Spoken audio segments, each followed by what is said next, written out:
Our next performer is somebody that very quickly became a good friend of mine and is going to be involved in all of the Nerdaissance activities forthcoming. And I got a chance to actually preview her work, which she's like, oh, it might not be that good. I'm afraid you won't. It's fucking great. And it's a fandom that I feel like most of us will appreciate, so I will dispense with any more formalities and just introduce you to the lovely, delightful, and hilarious Haley Ross.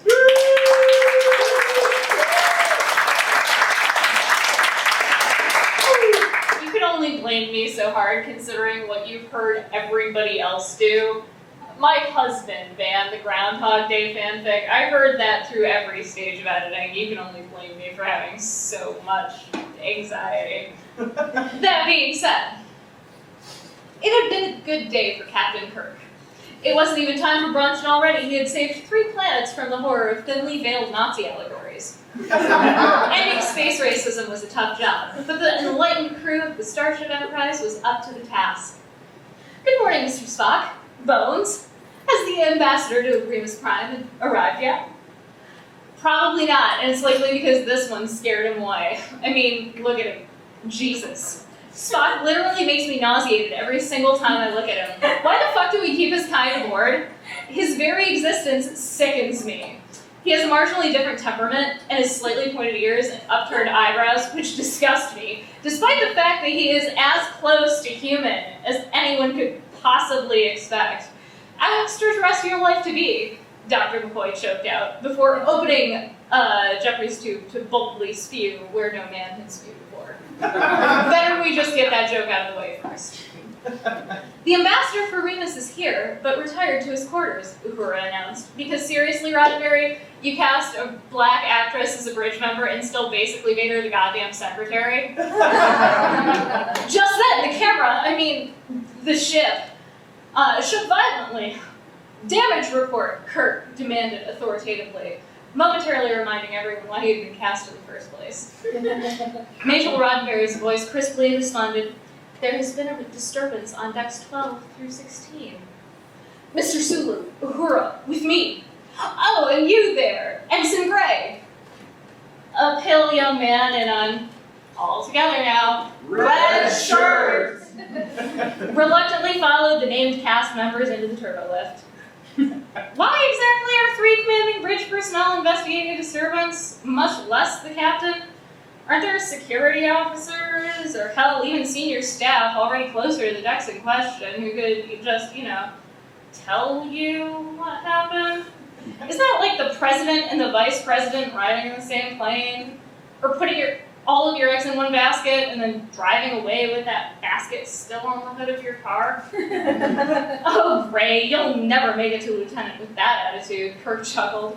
Ensign Gray muttering, I'll never make it to tomorrow with you assholes in tow. As they each took a deck. On deck 12, cables and what totally wasn't dryer hose sputtered sparks and dry ice fog into the hull. As Kirk rounded the corner, he realized he wasn't alone. Crouched in a corner was the most gorgeous creature Kirk had ever seen. The buxom beauty looked exactly like an Earth woman, save for the hot pink skin, totally black eyes, and of course the Barbie doll proportions. He had never seen anything like her. Well, except an Earth woman in paint and contact lenses, but she was a totally unique species. Bones would have broken a blood vessel, having rushed so hard. The alien chirped, curious, searching Kirk's face, languidly unfolding herself from her hiding place, as Kirk's captain's log grew ever more turgid. The crew gave him all sorts of shit for docking his shuttle in the cargo bay of every female alien they encountered, but it was hardly fair. He never sought these things out. Women just fell all over him, and he put duty first. Always. This one time, though, he thought, pulling the alien into an embrace, just once, couldn't he seek out new life, new civilization, new orifices? He plumbed a finger under her skirts as the pink-skinned girl trilled with pleasure and coiled around him. Not like last week. This one, she did in fact have a wormhole. And there's the Jeffries tube. All right. The alien rolled onto the floor, stretching out before him. Kirk entered her, slowly and rhythmically at first, and then with awkward pauses and jerking, until finally he had a warp core breach all over her space movies. Metaphors are hard, you guys. Oh yeah. Uhura emerged from the turbolift, calling out, "Captain, we think we found the source of the disturbance," with Gray and Sulu close behind. The alien jolted upright at the sound of new voices and bolted off. Kirk's made first contact again, it seems. Sulu whispered to the anxious ensign, trying desperately to pull a yellow uniform out of an open closet before they all piled again into the turbolift. Spock and Bones were waiting on Deck 13 for the team's arrival because apparently a starship runs itself and none of these assholes have any work to do. Bones briefly stopped yelling spatial slurs, at Spock to point out a hot brunette with the most 90s hair ever and a sedate redhead doing yoga in skin-tight Starfleet jumpsuits. In front of a bald man who could seemingly care less about the blatant fanboy hoarding happening in front of him. It was at this very moment Kirk realized the ship didn't have a talking computer, much less one with Majel Roddenberry's voice. You thought that was a continuity error, huh? Kirk, pleased to meet you, Jean-Luc Picard. It seems we're in a bit of a jam here. We've hit some kind of an inter-series wormhole, and we've ended up aboard your vessel in your time. Counselor Troy and Dr. Crusher here were just exercising for no fucking reason whatsoever. It's an excuse to get them to bend over in clothing so tight this qualifies as an OBGYN visit. Dr. Crusher, still waiting for the sexiest Star Trek captain to display the slightest hint of libido, looked at Troy a little desperately. Troy shrugged. As an empath who's empathic, because that's the shitty card I got dealt, so it gets shoehorned into every episode, I am sensing some erotic feelings from the captain, but I can't quite make them out. Crusher sighed, and with all the verve and enthusiasm of a worn-out porn star, kissed Troy full on the mouth in a blatant attempt to attract Picard's attention. I'm familiar with the bulk of your crew, but not this young man here, Picard said, brushing past the two women going at it for his benefit. Who? Ensign Gray? You're into him? Uhura asked. But he's in a red shirt, and they have a reputation for not really lasting a full episode, if you know what I mean. Picard, as interested in this chatter as much as he was the Prime Directive, said, yes, that's right. Now, this strapping young lad who has so much promise, Picard said, obviously staring at Gray's crotch, hoping for a rip in the fabric of space-time, or at least the fabric of the unflattering wool blend Starfleet clothed them in. Said, what's your first name, Edison? Earl, sir. Earl Grey.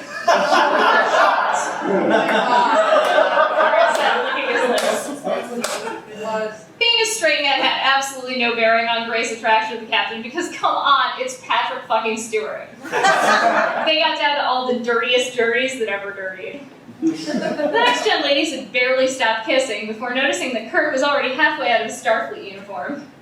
To have sex with one or both of you, or both at the same time, yeah, you hot future ladies, would be to violate the Prime Directive. I couldn't possibly, even though I've pretty much covered every decade and planet with my seed, he insisted as he hopped toward the women, tugging a pant leg off with one hand and preparing the captain's log for another entry with the other.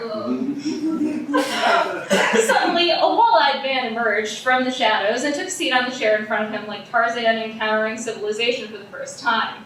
Swinging a leg over the top of the seat like some kind of fucking chimp, he said disapprovingly, really, Jean-Luc? You said I was number one. Oh, Riker, don't be like that. Uhura's right. This one's all sizzle and no steak. Picard motioned to the lifeless ensign, flaccid with spent lust. Kirk momentarily stopped motorboating Crusher to take notice of the pantsless ensign. But he was supposed to be a captain someday. Or at least bone one. It should have been me. I was gonna get some. It's not fair!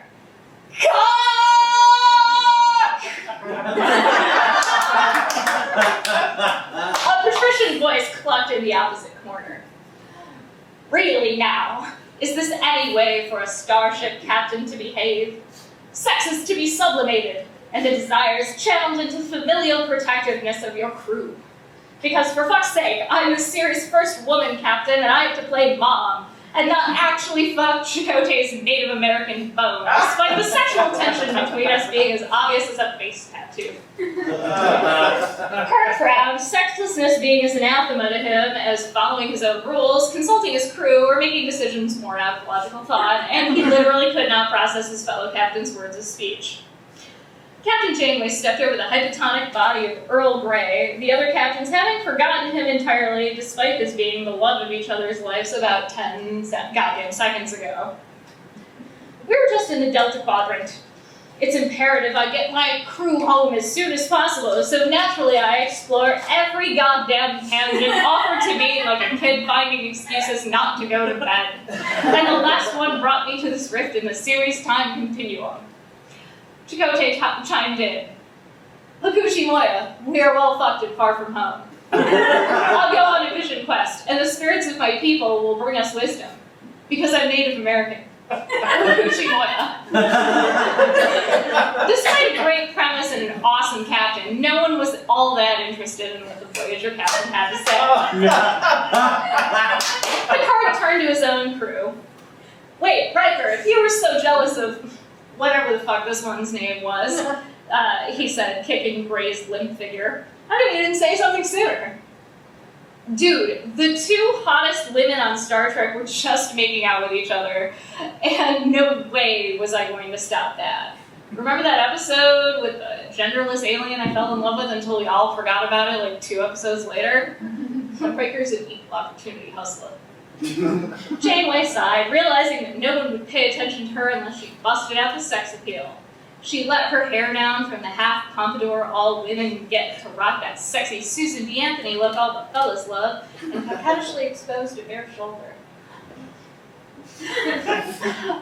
Highly illogical, complained Vaughn Cyborg as every jaw in the room went slack. Kirk dropped both the 90s hotties, Picard switched teams, and Janeway breathed a sigh of relief as she went back to crocheting chastity belts for herself.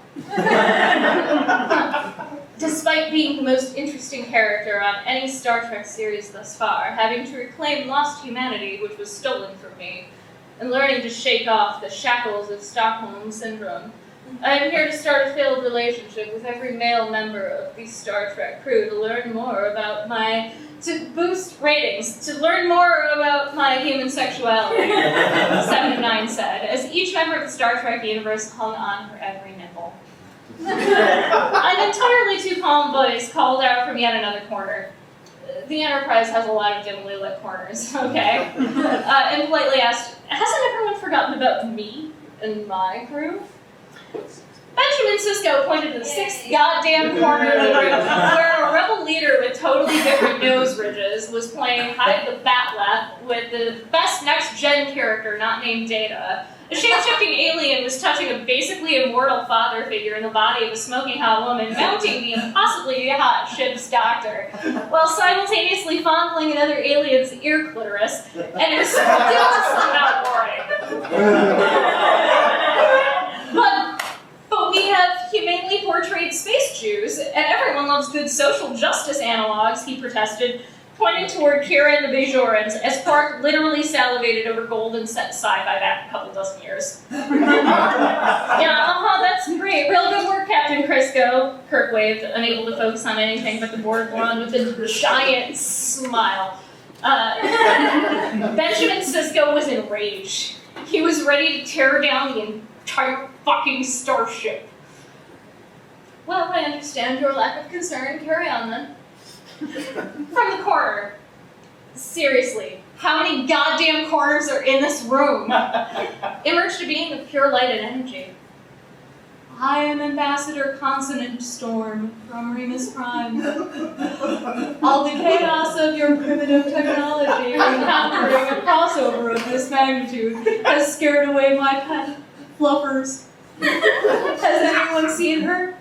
She's about this tall. He gestured with a beam of light that hit Kirk right at about hickey level. And she has the cutest pink skin. Her and Sully snickered.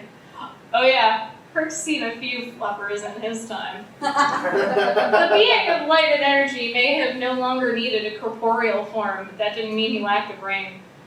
Oh, you sick fuck! You fucked my cat? It wasn't my fault. She came on to me. I thought she was an alien. Did she say a goddamn word? Did you exchange anything other than bodily fluids with your weak, tangible bodies? I mean, seriously, she came on to you? Do you fuck the fucking dog when it humps your leg? Do you dumbasses seriously believe that just because something looks like a human with slightly different forehead ridges, that it's sentient or humanoid in any way? You're filthy. That's my fucking pet. She's got an IQ of like 10. It's like sticking your dick in pudding. These solids are all alike. Odo nodded. The rage lashing out at the nearest person, the unfortunate Sisko, before blinking off the Enterprise. A pet, huh? Kirk made a mental note not to explore Fluffer's 7th and 8th orifices he hadn't gotten around to trying yet. Well, at least not the 8th one. Captain Sisko looked at the charred flesh where his leg used to be and smiled serenely. That was unpleasant, and I wish it hadn't occurred. These things happen. Spock emerged to tend to his wounds. You carry great emotional turmoil within you, Sisko. I understand. Seriously, have you heard how Bones talks to me? I mean, the guy's supposed to be a doctor, and he acts like pointed ears or a bifurcated penis or something. I mean, I have that too, but it's not like he knows that. Sisko was busy not being perturbed by Kirk's orgy continuing atop his remaining leg, because DS9 is basically Benjamin Sisko is not as angry as he should be. Well, Spock, I suppose it's all academic unless it happens to be on far. It is. The two leaned toward one another, preparing to kiss, when Kirk realized there was a scene to steal. But, Spock, I love you. I always have. All the whoring, all the travels through time and space, all the multiple violations of the Prime Directive. It was all a search to find what's been right in front of me this whole time. I love you, Spock. I always have. Spock shook his head sadly, grasping Kirk's face in his hands. I have been, and always shall be, your friend, Spock said, friend-zoning the ever-living fuck out of the biggest whore in the series, and scoring a point for every green-skinned baby with a speech impediment in the background. The asshole in the face tattoo came in with another goddamn suggestion, which was mostly just nosy, but which he attributed to his people. Weematanye. By Spirit Quest, I mostly just meant fuckfest, you guys. I'm like 1/64th Native American. But my terrible dude bro face tattoo means I'm super spiritual. Anyway, the bones of my people will rise again, he said, gesturing towards his junk. Want to do this thing? Everyone, including disapproving Janeway, which seriously might as well just be her first name, you guys, shrugged and decided to get down to dirty, dirty business. And then, quiet at first, but growing louder came a song. It's been a long road. The song started. You know the expression, all the air went out of the room? All the blood went out of the boners. It was audible.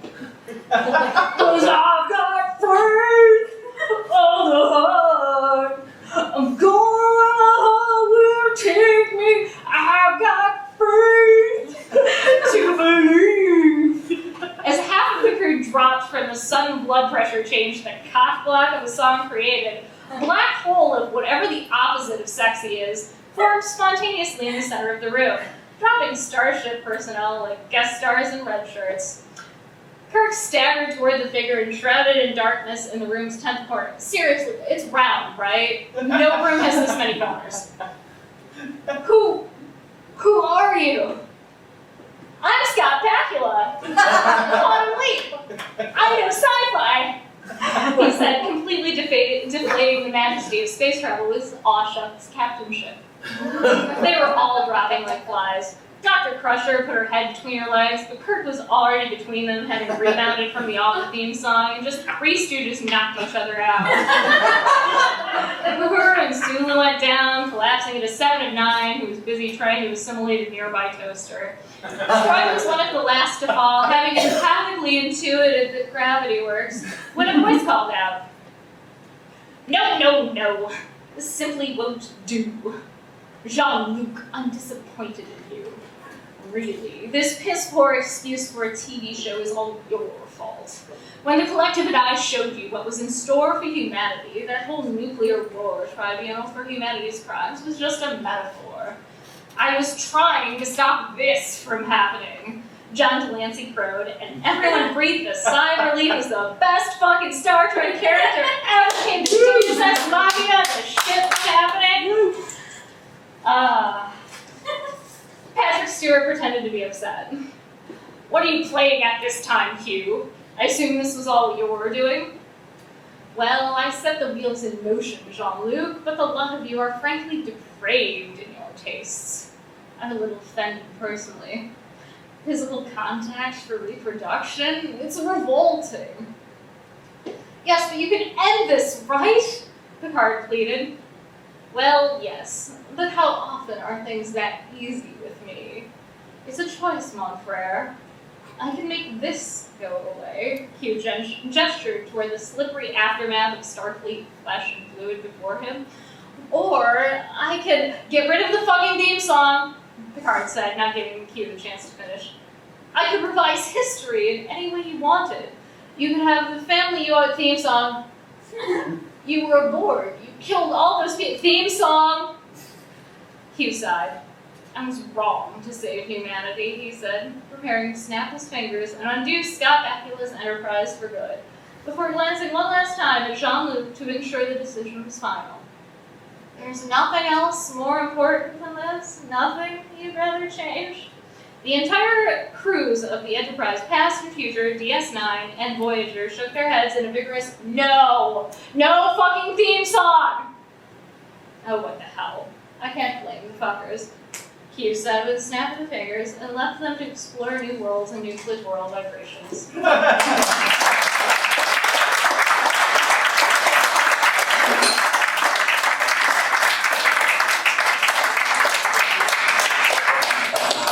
God damn it, that was good. I really want to die. That's how good your thing was. It was that good.